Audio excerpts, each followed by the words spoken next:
good afternoon, everybody. In the Zoom world, sometimes things go astray, but we are delighted that you are here with us for the 50th anniversary celebration of Earth Day. This is actually part of our Community Care series. We have been coming to you live for the past 6 weeks, and we have heard from experts on unemployment, on mental health issues, on healthcare workforce, the landlord issues, you name it, we've covered it right here on our Community Care. So you can go back to Facebook and watch all of those programs archived every Monday, Wednesday, and Friday at 4 o'clock. But today, being a very special day, the 50th anniversary of Earth Day, we have a very, very unique program. All of the programs have with the impact of COVID-19 on our lives, and this one, Lessons from the Pandemic, but it was a special planetary twist. We are going to be gleaning lessons from the pandemic for the Earth. Let me make sure you all know that I was at the very first Earth Day. Anybody else raise your hands if you were there? Yeah, I see Joe, we were there. I was 14 years old at the time. I don't know about you, Joe. But here we are 50 years later. It was the first time engaged in a civic action. I wrote a little op-ed about it. It was published in community newspapers. It's posted in our social media, so please take a look. Okay, our slides have come up and we don't want them up. Okay, let's see here. All right, very good. So I'm going to go over the run of show because we have a very intense and beautiful program. Make sure everybody knows what's going to happen here. First, we're going to have our great panel. Actually, no, first I'm going to speak for a little while, do some slides. Then we're going to have our great panel. And in the midst of all of it, the listeners will have a chance to weigh in. We're going to have 4 polling questions. And whenever we post them, we hope that you will answer them so we can get some quick feedback. This one, as I noted, is already up on the chat. If you're an elected official, where would you focus to make a significant impact for the Earth? This will help me a lot, please. It's an open question. Think about it, post it at any time during the program. And during the course of the program, if you have a question for any of the in the question answer function, that will be monitored by our policy chief, Sean McCracken. Either the questions will be answered in writing or they will be directed to one of the panelists. We're going to finish up the panel with a toast to our Mother Earth. I've got my preferred beverage right here, sparkling water. And then we'll have some live music with a fantastic musician, Grant Livingston, and you can sing or dance along as you wish. Let's get ready for my brief PowerPoint overview and hold on to your seats. All right, let's put up the first slide if we could. Very good. So in the decades leading up to our first Earth Day, Americans were consuming vast amounts of leaded gasoline through massive and inefficient automobiles. If you weren't there like I was, I know you've seen pictures of those automobiles. Industry was belching out smoke and sludge with very little fear of the consequences from either the law or from bad press. And until this point, mainstream Americans were largely oblivious to the environmental concerns and how a polluted environment threatens human health. But then in 1970, Gaylord Nelson, who was at the time governor of Wisconsin, created Earth Day after he saw how successful students were in protesting the Vietnam War through their teach-ins. An estimated 20 million people participated in the first Earth Day, including yours truly. The day was noted for its bipartisan participation and it was broad coalition participation. Prior to that, we did not have any real environmental laws. Corporations could dump just about anything, anywhere they pleased. You're not seeing the slide show, I'm not sure why, but there was a picture of me jumping for joy at age 14 and in non-distancing time. Hopefully we'll get the slides up in a little bit. After the first Earth Day, President Nixon and Congress passed a series of groundbreaking environmental laws with sweeping majorities, including the Clean Air Act, the Safe Drinking Water Act, and the Endangered Species Act.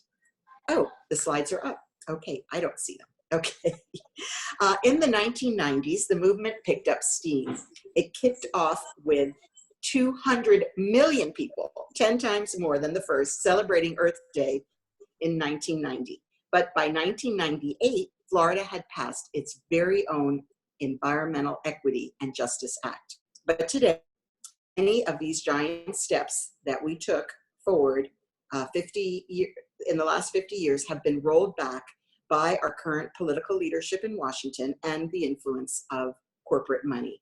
And just as we are reaching the tipping point to be able to avoid warming of 2.5 degrees around, which is clearly a dangerous tipping point, we're doing the exact opposite of what is needed. On the other hand, we're also benefiting from a robust grassroots environmental movement, and businesses are reaping the benefits of a green economy and diversifying, knowing that the public benefits, and so do they. And some are calling for a Green New Deal to move us forward. As commissioner, with only one vote, I have done what I can. I have been dubbed the water warrior for my focus on protecting our drinking water and waterways. The public demand for change has helped me to push the needle on a range of environmental concerns, from banning fracking and styrofoam at our county facilities, parks, and beaches, to exploring solar capacity on county properties and prioritizing sewer repairs, monitoring the bay waters to eliminate harmful nutrients, and much, much more. I have made the environment a priority during my tenure, and you can count on me to always do so. So, are the issues that we face today, like the coronavirus pandemic, connected to the environment? Data suggests that our stewardship of the earth likely contributes both to the emergence of new viruses and the severity of their impact on us, including the preservation of our forests. So how is this pandemic changing things? Is this a picture of you working from home, enjoying Zoom calls with colleagues, family, and friends? Surely that's me. We can look at both the short-term and impacts like decreases in pollution, long-term impacts like changing the way we work and business. The cleaner air we're seeing right now is saving lives in the present and will for many years to come. We use California as an example in this chart to show how dramatic the change can be. The pandemic has the potential to spur sweeping changes and examples of what we can do and how fast we can employ simple methods to combat climate change. The last time we saw a drop like this in carbon was in the financial crisis of the 80s and again in 2008. And this chart shows that those carbon reductions were a fraction of what is projected from the virus pandemic. Could this behavior be incentivized? Could we not only flatten the curve of the corona, but also of carbon? You can see things changing right here in Biscayne Bay, where the water is clearer than ever. Endangered wildlife is thriving more than ever in current Biscayne Bay conditions. As President Trump proposes to pay oil companies oil in the ground, could we possibly use this model to renewables soon? The federal administration is taking this. We should roll back regulations, not strengthen and update them. So it is more important than ever that we vote for people who prioritize the environment, as this pandemic has shown us. Protection of the environment is so important worldwide, and the youth must lead the way. Lord Johnson, who originated Earth Day, is now calling for us to reschedule Earth Day to correspond to the National Election Day, so we are all reminded to vote for the Earth. And I'd like to end my PowerPoint with some photos of me celebrating and honoring the Earth with my family, and not wait to get back to all those wild open spaces. So now it's time for our first polling question. Participant poll number 1. Very good. Do you look for local or Florida grown when shopping for groceries? Please answer. Definitely I go out of bulk. Yes. There is available at my local store. Sometimes when the price is competitive or no, it hasn't been a priority. If you could please take a moment to vote, and I am going to get started with introductions of our wonderful panelists. I'm going to start with Florida Representative Holly Raschein. She is a friend and a compatriot. Many issues important to our southernmost part of Florida. She's closing out her final term representing South Dade and the Florida Keys in the legislature as head of the Agriculture and Natural Resources Appropriations Committee. Very important post. And we're very lucky she has it too. She's always been a champion for our environment and for our farmers. We can count on her to be there fighting for the Everglades, to protect the Florida Keys ecosystems, get resources for our water, infrastructure, and our farmers. Thank you so much for celebrating Earth Day with us, Holly. Thank you. Happy Earth Day. Thank you. All right, I'm going to introduce all our speakers and then we'll come back to them. So our next speaker is Joe Goffman.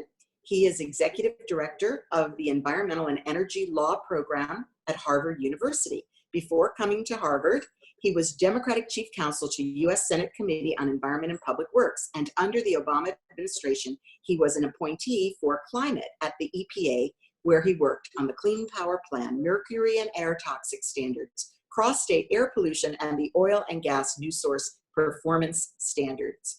Joe was the lead author of the Clean Air Act amendments of 1990 that tackled acid rain.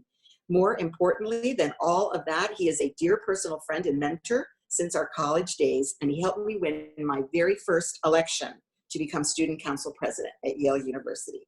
Thank you. Welcome, Joe. Okay, moving on to Caroline Lewis. Caroline is the brilliant and creative mind behind the CLEO Institute, the group I credit with doing the most to educate local leaders on the reality of human-induced climate change, including me. I'm a graduate. Caroline formed the CLEO in 2010 to wake South Florida up to the existential threat of climate change and its imminent impact on our lives. Caroline's background as a science teacher and an administrator, including for my daughter in middle school, has served the mission well. And in 2013, she was recognized as a White House Climate Resilience Champion of Change. Thank you, Caroline. Okay, now we have Marta Viciedo. She is a big thinker and problem solver. She's the co-founder of the Urban Impact Lab in Miami. She's enjoying the outside sunny day. She's one of the key people I look to for innovation and creative thinking on important issues facing our city. We first partnered when she was in graduate school to create the aspirational Purple Line train that would service Wynwood. We even had a Phantom Station opening. Remember that? Marta, how much fun. Marta is always working on ways to make the structure and design of our city better for the residents. As founder of Transit Alliance Miami, I've also had the great fortune to work closely with her to elevate mass transit.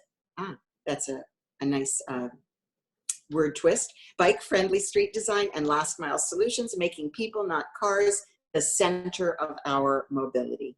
And finally, last but certainly not least, we have Emily Gorman. She's our youth representative here, the youngest on the panel. Emily is the organizing representative for Sierra Club here in South Florida, and she is chair of the Miami Climate Alliance. That is a coalition of over 80 environmental justice organizations working for equity and resilience in the face of climate change. The Climate Alliance was instrumental in demanding county action on climate adaptation.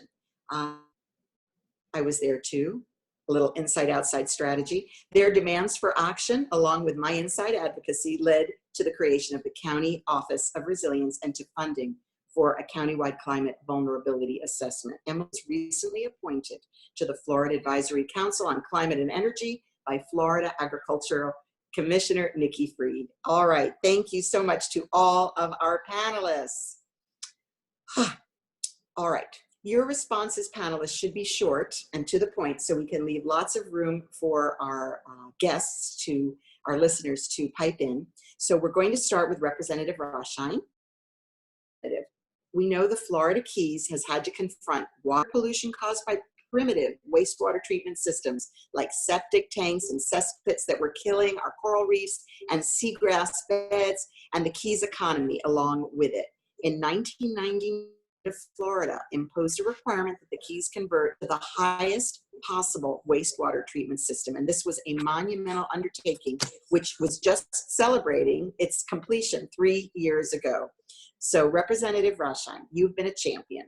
And this critical environmental project and others, thank you for keeping our water clean, helping to fight for the future of our. What does this project mean to the residents you represent, and what lessons can we learn about how to tackle emerging challenges like the many tens of thousands of septic tanks in Miami-Dade that are already starting to fail due to climate and sea level rise? Representative, please. Well, thank you so much, Commissioner. And while you asked us to be brief, that's a hard one to be brief about or to answer briefly. But what I will start off with is, if we can do it in the Keys, it can be done anywhere. We're talking about a 120-mile long archipelago in the most environmentally sensitive area of our state, if not the southeastern United States. And while we were under a state mandate, for those of you who are watching don't know, we are an area of critical state concern, and rightfully so. The state put us under this designation back in the 70s, understanding that the Keys were unique, very environmentally sensitive.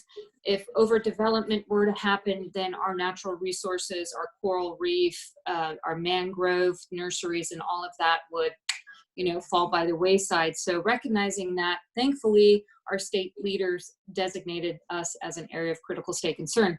And with that designation comes a whole list of challenges and things that we sort of have to go through, but they're meaningful. And one of them was a mandate to completely sewer the island chain. And we did that, kicking and screaming. It was expensive. It took a long time.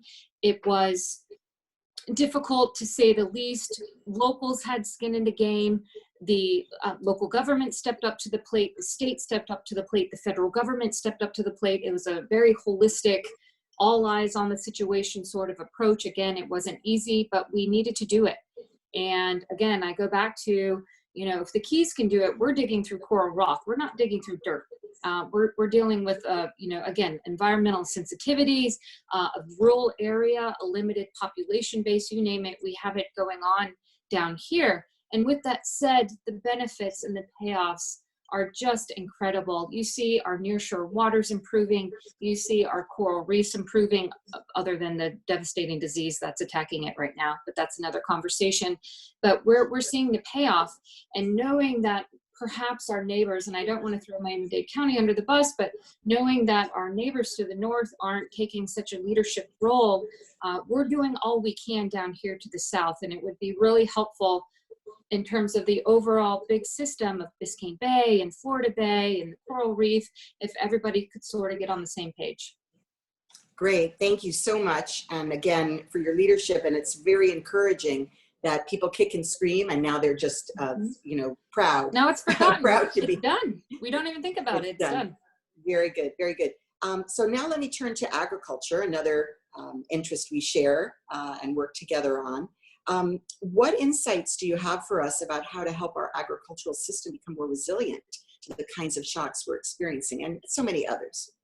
Yes, and God bless the farmers of our state and our entire nation right now. They truly are feeding all of us. And I think when it comes to farming in Florida, for those of our participants who don't know, tourism is #1 in our state, but agriculture is #2. And in southern Miami-Dade County, we are a hub for very unique agriculture products and things that we can grow in South Dade you can't necessarily grow anywhere else in Florida, and maybe not other spots in the United States. And I think that through different forms of leadership and different leaders through the more recent years, we've seen farmers come online, want to practice best management practices. They want to be part of the solution with regards to Everglades restoration, but still maintain their business. Farming is a business. And I think that they're coming to the table. Commissioner Freed obviously is coming to the table. And I think it's all about finding balance, because you have Everglades, you have farmland, you have urban Miami-Dade County, you have the beaches, then you have the Keys and Florida Bay. I mean, it's so diverse. And I think the more that we get all the stakeholders to the table, keep communicating, keep collaborating, not necessarily pointing fingers, because ag's not going anywhere, the Everglades aren't going anywhere, the Keys aren't going anywhere, and our beaches aren't going anywhere. So I think continuing this conversation, strengthening the arguments on all sides, and again, just finding that happy balance is important. Great, great. Thank you. And thank you for being a champion as well for our agriculture. And I'm very pleased that at the county, we have now started purchasing directly from farmers and using that to feed those who lack access to food because of their loss of income. So that is progress. Excellent. Well, let us, I want to remind the listeners that questions go in the Q&A box. Comments go in chat, as well as your thoughts about what you do as an elected official. But if you have an actual question for one of the panelists, please put that in Q&A and we'll moderate those questions. Thank you so much again, Representative. Okay, now we're going to turn to Goffman. So we went from state to federal because Joe, of course, works at the federal level mostly. Joe, in the early analysis of the worldwide economic slowdown from this virus, we could move the camera to Joe, which was the economic slowdown was necessary, obviously, to combat this virus, the uncontrolled spread. It's expected to lead to the largest drop in carbon emissions in history. This isn't how any of us expected to achieve our carbon goals, quite the opposite, but it does illustrate the challenge before all of us. So this unprecedented cut in global climate pollution is still only expected to be about half of the international goal needed to keep us from overheating the planet to unsustainable levels. Joe, you've worked tirelessly on these issues and you're one of the key authors of the Clean Power Plan. Can you tell us what goals of that plan, what the goals were, and why is it so critical to have a national strategy for addressing climate emissions? Thank you, Commissioner, for having me on this panel, and thanks to my fellow panelists for letting somebody from outside participate. The goal of the Clean Power Plan, which was a regulation that was adopted using the Clean Air Act, and it was done by the Environmental Protection Agency, was to do two things. One was to establish a numerical emission reduction outcome, but at the same time, it was to push the national electricity system to a kind of inflection point, so that over the course of a relatively short number of years, power plant operators and the companies that own them and the people that invested in them would realize that investing more in fossil fuels didn't make sense, and investing more in renewable energy and other forms of low emitting energy was really where their financial future lay. It turns out that the Clean Power Plan was stayed by the Supreme Court, and then it was repealed by the current administration. But when the Obama administration issued the Clean Power Plan in 2015, we really thought that by the middle of the 2020s, the entire power sector would be on a steep downward slope in terms of its carbon dioxide emissions, and a steep upward slope in investment in clean and zero emitting energy. And that would, in turn, to answer the second part of your question, set the table for all of the state and local leaders who ultimately play the critical role in meeting our national targets, to push for local strategies and state level strategies to enhance clean energy, so that we could see the kinds of reduction results we wanted while having a robust economy, in contrast to what we're having to live with now. Thanks, and that leads to my next question, which is, can you see a model where trading carbon can work on a state-by-state basis, or does it really need to be driven by national policy? Yes, I can see a model. We have models. The state of California, all by itself, and then a group of more than a half a dozen Northeast states, all by themselves, but acting as a group, set up carbon dioxide emissions trading programs. And both of them, while different from each other, were pretty ambitious and actually served as the model for what the federal government did under the Clean Power Plan. You know, it's hard to overstate how much national environmental policy has begun because of the leadership of state and local governments. Often the national actors, the EPA, the White House, the president, get the headlines. But very often what people like me, when I worked in the federal government, are doing is just trying to harvest the best ideas that state and local leaders have come up with and have implemented, and then trying to use those to set a very high floor for the rest of the states and the rest of the country. Great. Well, thank you so much, Joe. It's so exciting for me having seen your career from the beginning. And I like to tell people you've worked on every aspect of this clean air issue from soup to nuts. So I know whatever is. I have a couple of lawyers on my staff who are young millennials, and they told me that I should describe myself as the original gangsta of the clean air. So there you go. There you go. I know you're going to keep trying and you're going to get it right. We're going to get it right. Very good. So now we're going to turn to Caroline. I don't know if our tech team in the back, and otherwise we're going to keep looking at you, Joe. So until Caroline, just say a word and then it'll shift to you. Say hello. Hello. There you go. Okay. There you go. Very good. So celebrating the 50th anniversary of Earth Day, but it's also your 10th anniversary for CLEO Institute. And you started it as a seed of an idea, and it has become the climate education powerhouse in Florida and beyond. So as an educator, as a leader on many environmental issues over the years, you've focused on trying to take on the big global challenges and then distilling those for local education and action. So please, if you could, what made you want to focus local level first, going from the federal now to the hyper local? Well, I'm from Trinidad originally, and in Trinidad, when you are faced with a problem, you don't throw up your hands, you roll up your sleeves.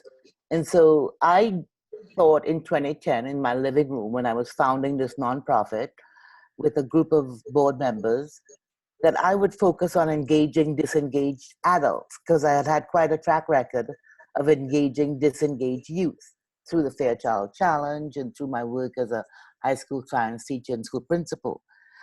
And in 2010, the tent on climate engagement was very, very lonely.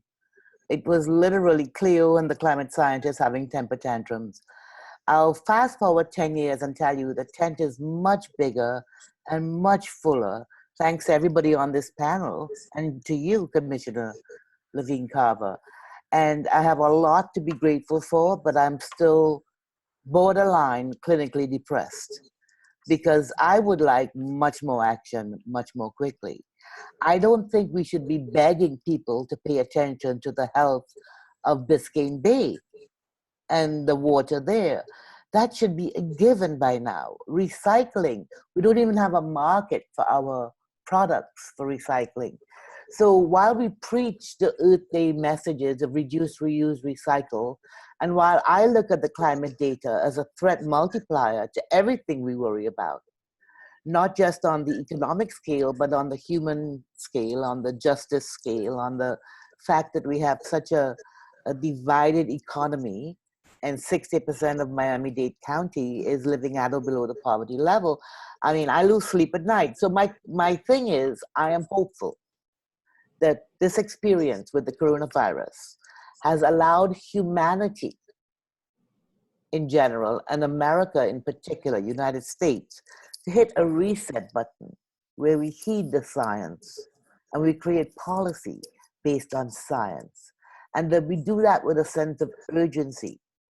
And so that's the work that CLEO is into now, working with all segments. The youth have taken off.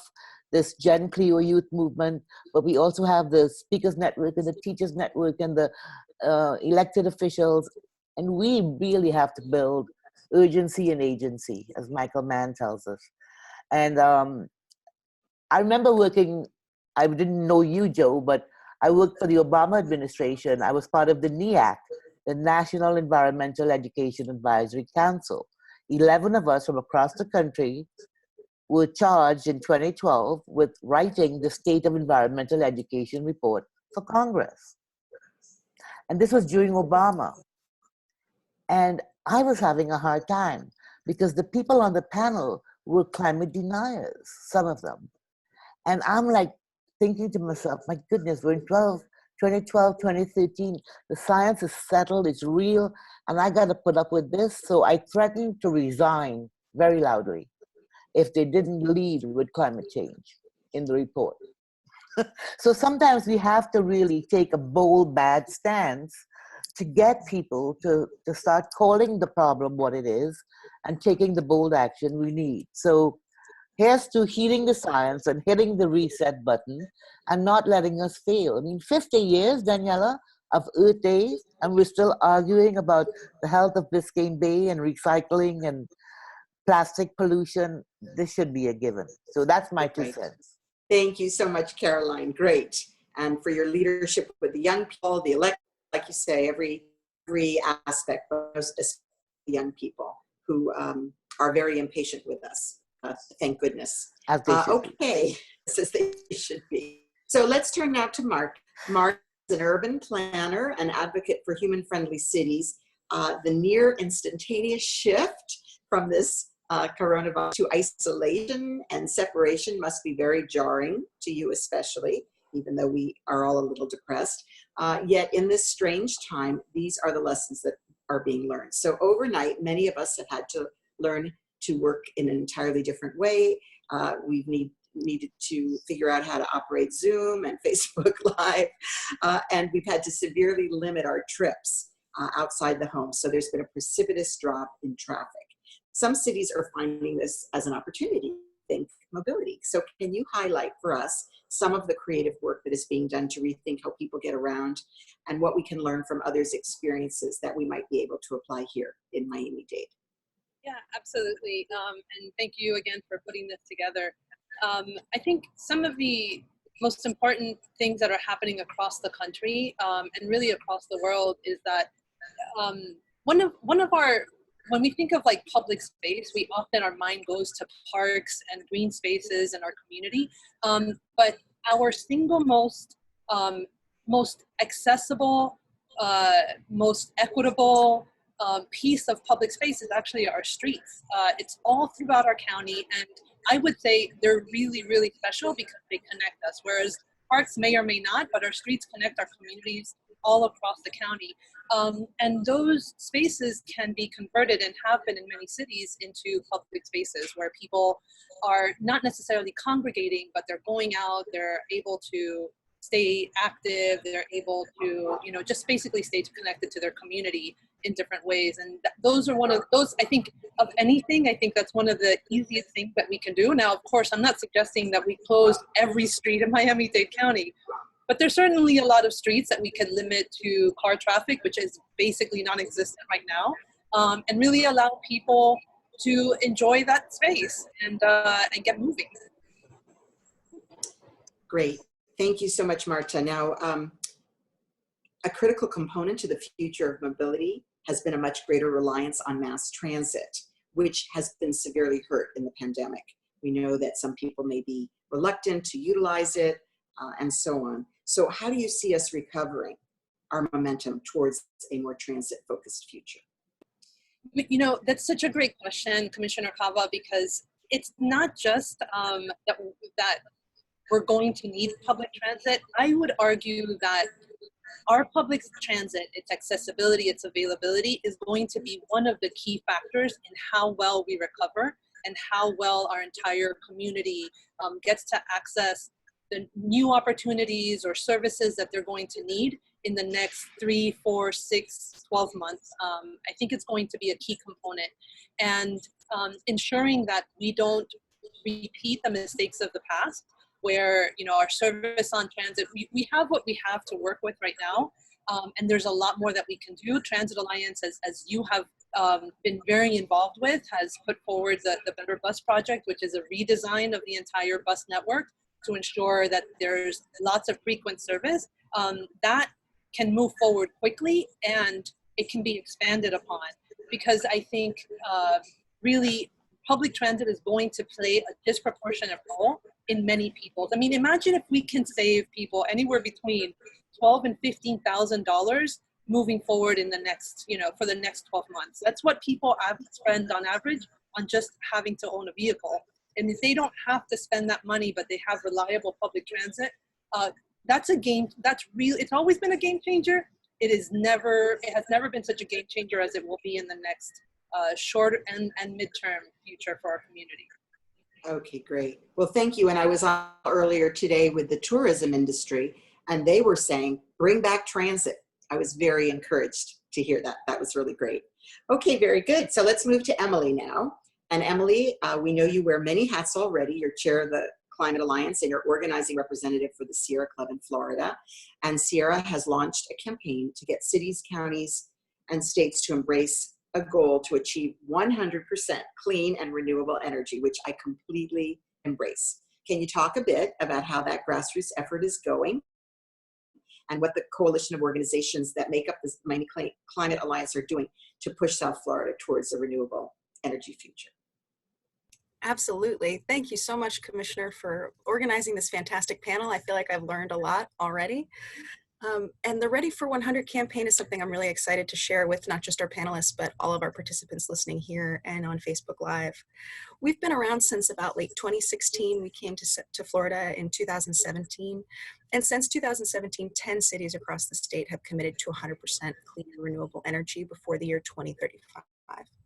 And what we mean when we say clean and renewable, by clean, we mean low to no emissions. By renewable, we mean naturally replenishing. So this is sources like storage, battery storage, solar, wind, a little bit of hydro. It excludes things like fossil fuels, right? Oil, gas, coal. It also excludes nuclear. In the state of Florida, we see kind of a uniform planning process that has come to light. And so what we did in Miami-Dade was we started organizing at the grassroots level to prepare for that planning process across the entire county. So in the Miami Climate Alliance, which is a network of about 90 organizations and more than 300 individual members, we've been operating the Clean Energy Working Group for the last 3 years now.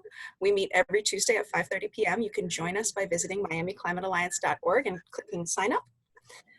And in 2018, our big focus was on getting mayors to stand up and make pledges towards 100% clean and renewable energy. We signed more than 35 mayors in Miami-Dade and Broward counties.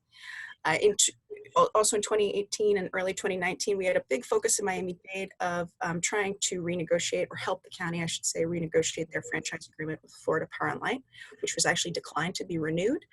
Big shout out to the commissioner for her work on that. And then in 2019, we had a big focus on energy efficiency. One of the most important steps in an inclusive and just transition to 100% clean and renewable energy is focusing on reducing our electricity consumption.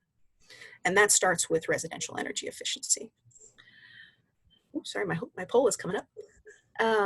So last year we won a big budget ad for a weatherization and energy efficiency program that is targeted specifically at low-income residents in Miami-Dade County. Big shout out again to the commissioner for pushing that over the line. And this year we're really focused on growing the groundswell support of public engagement and completing that implementation framework. So last December we hosted 75 national energy leaders, primarily folks from grassroots organizing, from cities that have already achieved 100% renewable energy. And we put them in a room down in Coconut Grove, and we asked them to create an implementation plan. We asked them to establish the benchmarks of accountability for what good leadership looks like in a just transition to 100% renewable energy. Because there are more than 300 cities that have now committed to 100% clean and renewable energy. About 150 of those have started the process in some way. And there are about 150 different ways to do this right now. So we wanted to create an implementation framework that helped the Office of Resilience and our commissioners really understand the breakdown of this process and how it can do things like bring new local industry, create new jobs, create new forms of revenue for our county and our local cities, and really be a new way to communicate with community members, residents about how the government is doing and how our quality of life is improving over time. Excellent, excellent. Thank you. And you know, I'm so excited to continue to work with you to make it so. Great. And let me also ask you about the voices of those who are often overlooked in environmental debates and policy discussions. Climate gentrification is a real thing. I don't know where else they discovered it, but certainly it's happening here. It's a major concern for lower income communities. So why is it so pronounced, and what can we do to ensure that as this unwelcome tide rises, all communities are lifted?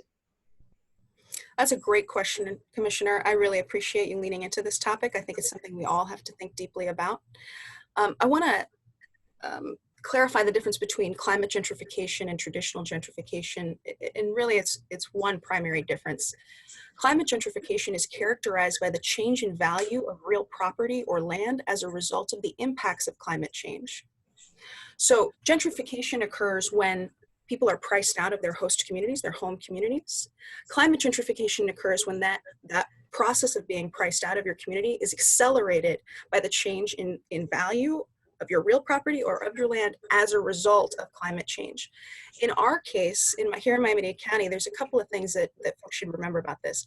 One is that we have a long history of gentrification in Miami-Dade County, traditional gentrification. We also have an affordable housing crisis. When understanding climate gentrification, that topic is inseparable from our affordable housing crisis and our history of gentrification in this community. When it comes to climate gentrification, we are particularly impacted by that because we have obvious sea level rise. We've been tracking sea level rise across the state of Florida for the last 10 years. We know that it's happening. We're feeling the impacts. And that is now starting to translate into the real property market. So insurance companies are starting to see the writing on the wall. Foreign investors are starting to see the writing on the wall. There's now an interest in owning land that is the highest ground, right? That is going to be last impacted, if you will, or least impacted by sea level rise. And there's a lot that we need to do to approach this. I want to encourage everybody who is on the line right now to please visit miamiclimatealliance.org and visit our housing justice demands. Those were published today. Happy 50th anniversary of Earth Day, everybody. We need to get to housing justice in order to achieve climate justice in Miami-Dade County. But a couple of things I want to highlight for that. Obviously, we have some short-term needs. In terms of immediate COVID relief, we need a moratorium on evictions. We need to start thinking about how we're going to do rent relief. Long term, we need to be shifting to increased owner occupation of real property. And what I mean by that is not just creating opportunities for people to own their own homes, but fostering an industry where most of our units are occupied by the people who own them. That is the real connection between the value that changes in your real property and your excellent. Your personal. Thank you so much, Emily. That's a really excellent point, and one that I'm going to take back to my policy team. Great. Well, it's time for a polling question. So the next polling question will be coming up. This has to do with how you commute.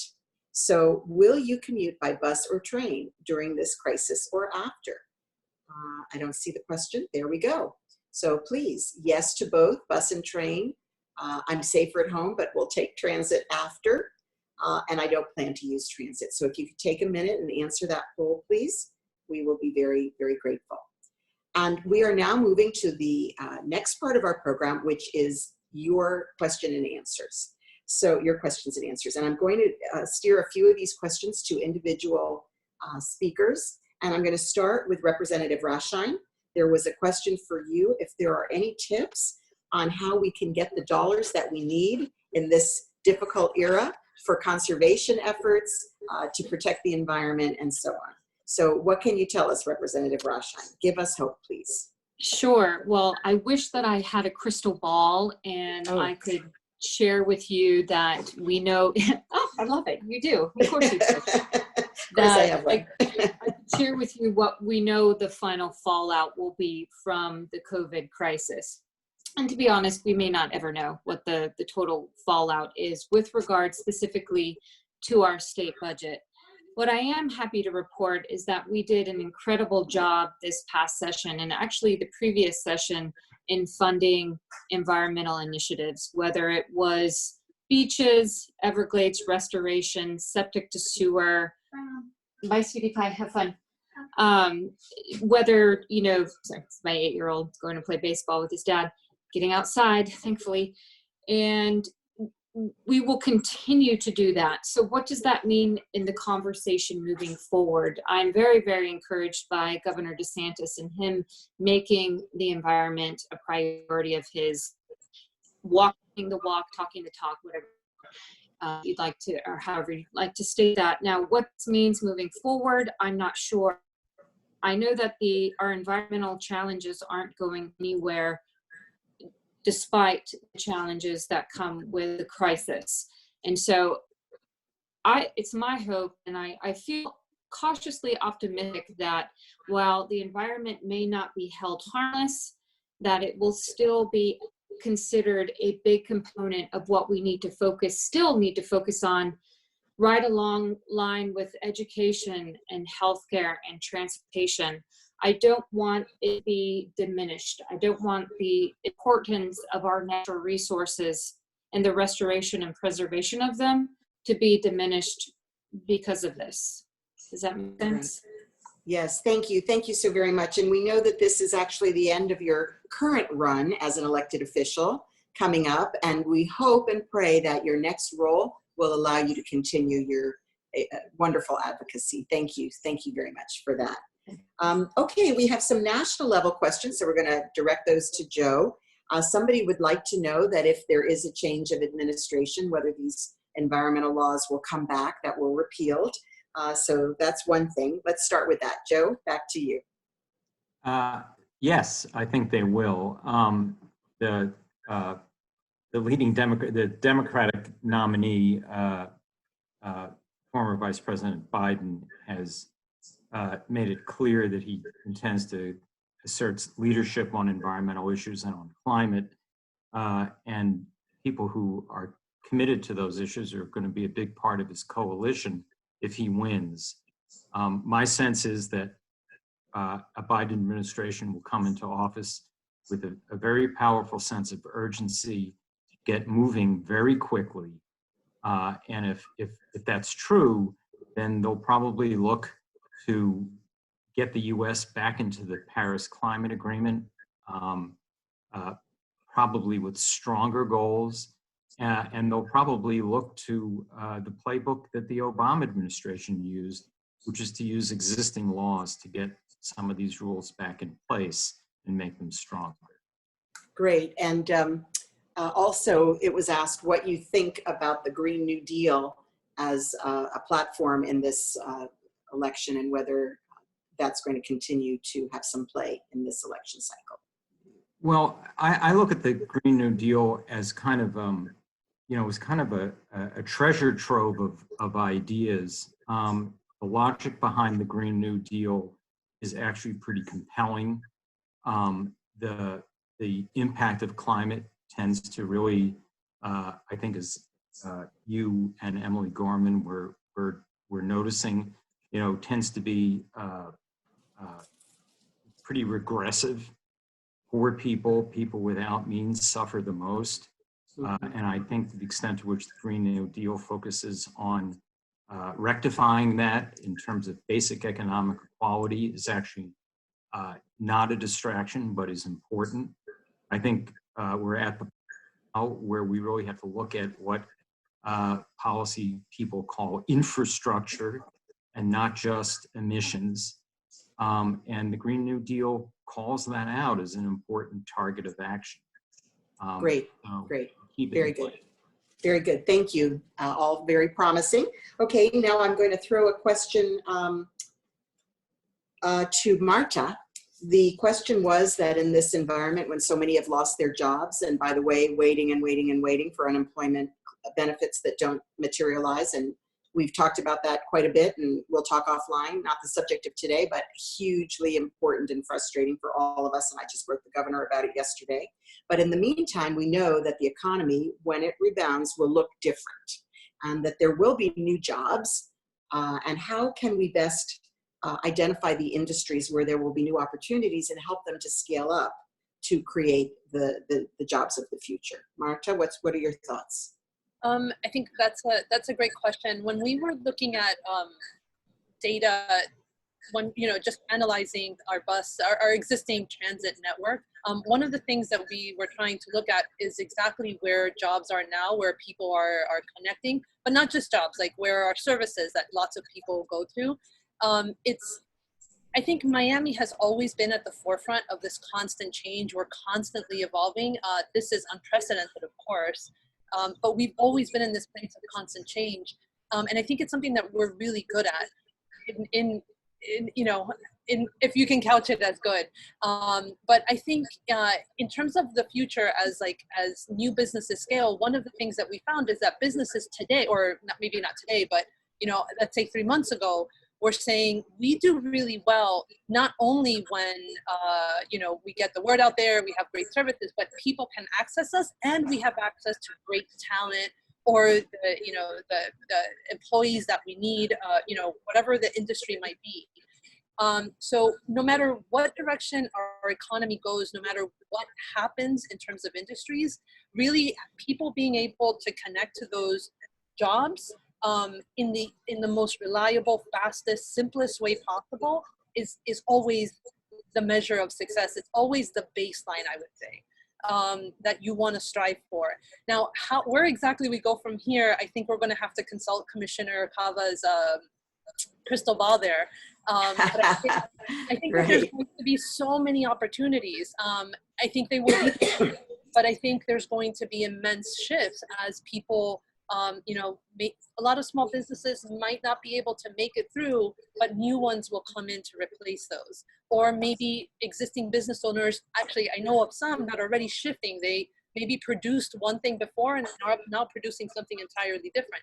I'm not even immune to that. Even my own business has transformed into doing different things that we were doing just a few weeks ago. So I can't say exactly how we're going to shift, but I know that access and reliable, quick movement around the community is the #1 indicator of being able to be prosperous.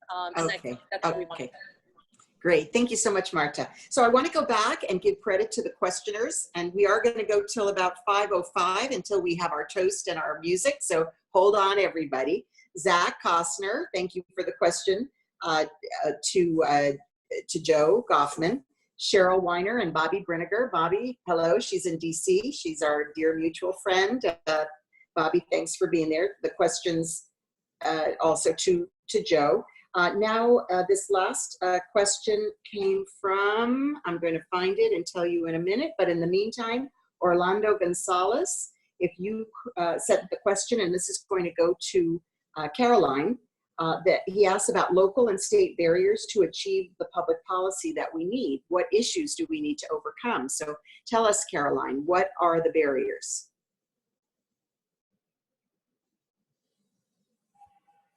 If I were to really be blunt, yeah, the biggest problem we have is people who want to cherry pick which science they believe or they embrace, and it is to our detriment.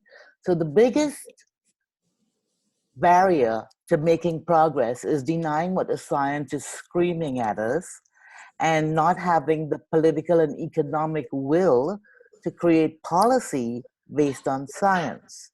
And I don't know if the immediacy of coronavirus causing death is a reason to get everyone to embrace collective impact and do the right thing. We have a slower moving problem with climate change, but not nearly as slow as you think. You know, when I started this in 2010, I was talking about 100 years from now and 150 years from now. And I'm talking now about 5 or 10 years from now. And again, the term threat multiplier to businesses and individuals and governments and economies we really need to give science its due and pull our heads out of the sand on that. Very good. Thank you, Caroline. Okay, the question that we gave to Marta about the future jobs, that came from B. Krebs. Thank you, B. And now we're going to have our last question before we move on to our toast and our celebration. And this is going to go to Emily. The question has to do with temperature. We had a couple of different people on temperature. One was Steve Leibner.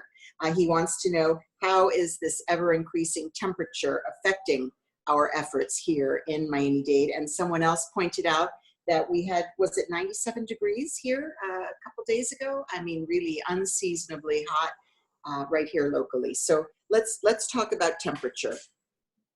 Sure. Year after year, it continues to get hotter down here in Miami-Dade, and that actually increases our incident of something we call danger days. So there are a lot of health risks associated with increased temperatures. There's also an statistically increased rate of gun violence during extreme heat days. So for us moving forward, thinking about as the temperature gets hotter and hotter, we need to think about our contributions to global warming, but we also need to think about how we're going to take care of our residents who are at risk of heat stroke, impacts of extreme heat, are people who are outdoor workers, are elderly folks, or folks who don't have access to electricity. And so when we think about our climate response, when we think about a transition to 100% clean and renewable energy, for example, that's one of the most important pieces that we need to take into consideration, is how are we going to maintain access to electricity despite any potential disasters? How are we going to cool people down, especially folks who are working outdoors, as the temperatures continue to rise? It's a great flag. Okay, that's great. Excellent. Well, we have a few more really great questions, and just in the interest of keeping on schedule, we're going to try to answer some of them in the question and answer box. So I'm going to turn to Sean McCracken to do some homework during the music portion. But I will say, I'm going to end with this great question from Kate Stein. Thank you, Kate. And we know Kate is on top of the environmental issues. She's covered them for many important news outlets, and we're grateful you're here. You ask, and I'll throw this out to everybody. She says, the COVID-19 crisis has benefited the environment in many ways, but it's obviously come with massive costs in terms of health and financial stability. How to continue the momentum on climate among people whose primary experience of the coronavirus is fear, illness, boredom, unemployment, etc. Great question. Who would like to take a crack at it? Hey folks, I can jump in here. Emily Gorman again. The big thing that we're talking about in the Miami Climate Alliance is that COVID-19 is revealing the same inequities and the lack of structure and fabric to support folks that climate change reveals. And so it is necessary that as we respond to the COVID crisis, that we design those systems and we respond to those gaps in a way that also responds to the climate crisis. So these two things are as inextricable as possible. There's a lovely Audre Lorde quote, "I do not live a single issue life." That is exactly the case here when it comes to climate advocacy. As we move forward through the COVID-19 crisis, it is absolutely important that we also respond to climate change at the same time. These are not separate issues. They're not experienced separately either. All right, excellent, excellent. Thanks, Emily. Well, we're going to move on so that we can celebrate and toast our planet. I'm going to ask the audience a few things to consider as we move forward to the next portion of our program. But first, let's stop and give a round of applause to all of our wonderful panelists and all of our wonderful participants and their great questions. So, yay, virtual hand clap. Okay, so I'm going to give the toast. And I want to, did we do our last polling question? No, we have a question. Yeah. One last question, thank you. For Earth Day 2020, I pledge to, and you may select all that apply, recycle more and recycle the right stuff. That means no greasy cardboard boxes, okay? That was posted. We know cardboard is great, but not if it's greasy. So it's called aspirational recycling, when people put dirty things or they put plastics without smaller necks bottled, right? We know those things, and it's all available to understand on our website. So check it out. Or eat lower on the food chain, more plant-based food. Take transit and bike to more places. Make my next car electric. I did that. Go solar, working on that. Nonprofits working on things I care about. Lobby my government to support eco-friendly bills. So please go ahead and vote. You could choose as many as you wish. And we are going to move on. And for the toast, I'm going to raise my glass. So we're going to allow everybody to take a look, right? We're looking to see as many of you as we possibly can. There's something that we're going to do here. Toast came to me from my friend Pat Bonner Malone, who lives in Redland. She wrote a little poem, Earth. I raise my glass of fizzy water on high and I say, Earth Day pandemically. Oh, the irony on Earth Day's 50th anniversary. We can all undeniably see better the earth, the air and water clarity without all our human activity. Here's to a cleaner, flatter, kinder earth. Thank you so much, everyone, on this call for your participation in helping to make it so. So with that, it's time to sing and maybe even dance. So we're going to open up now to my wonderful friend and beautiful musician, Grant Livingston. Hi. Hi, Grant. You got a tune for us? I do. And right. Because I love that we're toasting with water, because water matters, and that's what this song's about. It goes like this.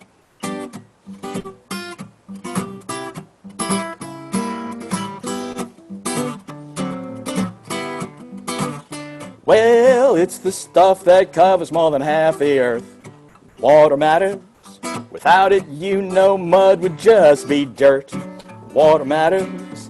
And you and me, we're made of water. Well, most of us. About 3/4 water matters. Water matters to me. Give me an H, give me an H, give me an O. Water matters. That's the chemical formula for water, don't you know? Water matters. And all the fishes in the sea call H2OHOME. Water matters. Water matters to me. Water goes up to the sky and it comes back down as rain. The sun beats down onto the ground and the water goes back up again. We sent a rover all the way to Mars. Water matters. To see if they had life there just like ours. Water matters. They got canals, but they're all dry. You got no water, then you got no life. Water matters. Water matters to me.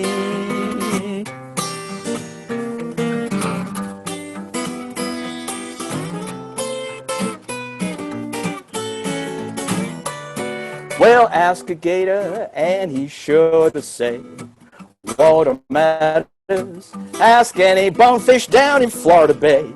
Water matters. Ask a deer, ask a manatee. Won't someone tell the human beings water matters?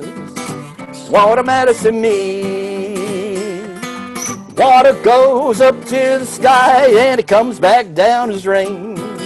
The sun beats down onto the ground and the water goes back up again. Well, it's the stuff that covers more than half the earth. Water matters. Without it, you know mud would just be dirt. Water matters. And you and me, we're made of water. Well, most of us, about 3/4 water matters. Water matters to me, yeah. Water matters. Water matters to me.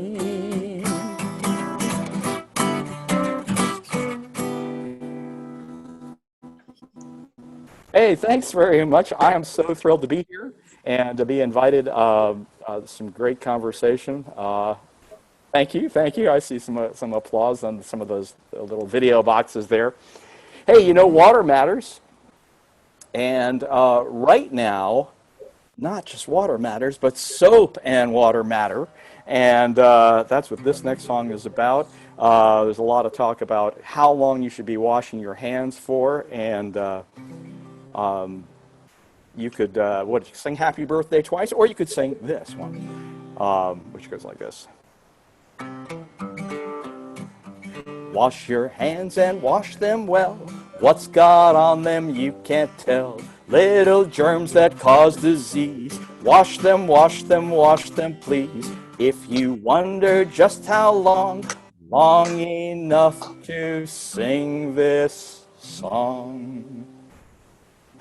There you go. So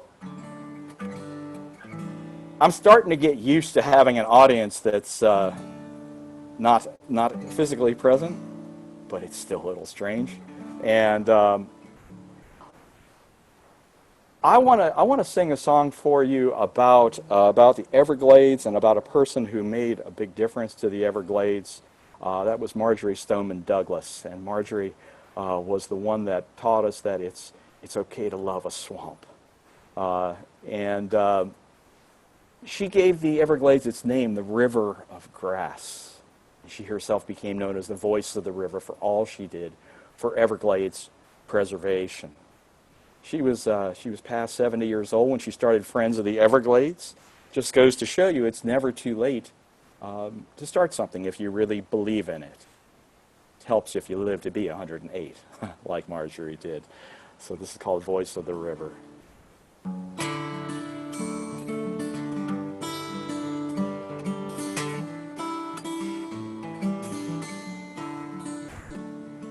Nighttime in the Everglades, the frogs and gators croak. They serenade the sawgrass plains, they echo through the oaks. But everything gets quiet as the sun begins to rise, and it looks like 80 years ago through Marjorie's eyes, and the voice of the river is silent. Sawgrass makes no sound. Black water flows through the cypress. The voice of the river is silent now. Daylight in the Everglades, the sawgrass golden brown. The egrets rise and fly away, the sunlight beating down. I can almost see her now, in that old floppy hat. The voice of the river of grass, but the voice of the river is silent. Sawgrass makes no sound. Black water flows through the cypress. The voice of the river is silent. And I heard her speak at 100. Her voice was steady and true. And as I listened, I wondered if the river knew.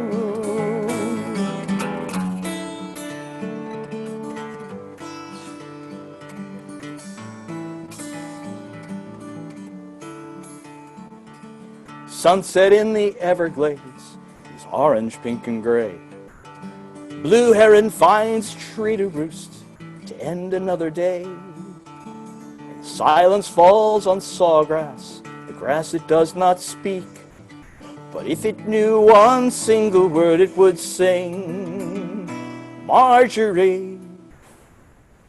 But the voice of the river is silent.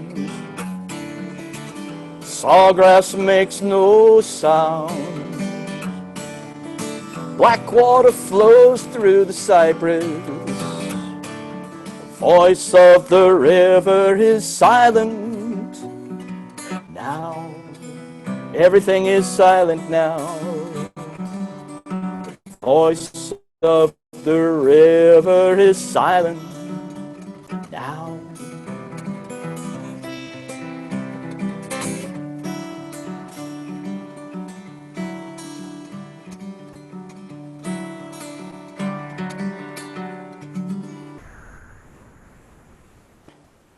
Thanks very much. Hey, do I have time for one? Do I have time for one more? I think I have time for one more. And, you know, Marjorie was an amazing voice for positive change. We have Everglades National Park in part because of what she did, and then we have so many voices today. Some of them here today. Caroline Lewis, I'm a big fan of yours, and I love what you're doing. And Daniela, I think that you're such an important voice, and I'm just honored to be here with you today. This song, I'll close with this one. This is called One of Those Voices, because I hope to be one of those voices as much as I can, and to honor those of you who are. Thanks so much. My name is Grant Livingston. In a world gone mad, there are voices of reason. In the darkness, there are cries for freedom. There are voices of compassion in the coldest season. Let me be one of those voices. Let me be one of those voices. Let me see, we still have choices. Harmony above all the noise, yes. Let me be one of those voices over the world, everywhere under the sun, all over the world. I know the day will come when every boy and girl sings praise to every other one. Let me be one of those voices. Here's the part you can sing. Let me be one of those voices. Let me see. Let me see. Let me see. We still have choices. We'll have choices. Harmony. Harmony. Above all the noise, yes. Let me be. Let me be. One of those voices. And I hear them singing loud. And I hear them singing clear. I believe they've been singing forever. If we listen, I know we can hear. Just like everyone. Just like everyone. From ages and ages ago. I once was young, but now I'm growing old. When all is said and done, and my story is told, let me be one of those voices. Let me be one of those voices. Let me see, we still have choices. Harmony above all the noise, yes. Let me be one of those voices. You can try saying it. Let me be. Let me be. One of those voices. Voices.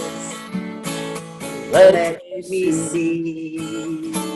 We still have choices.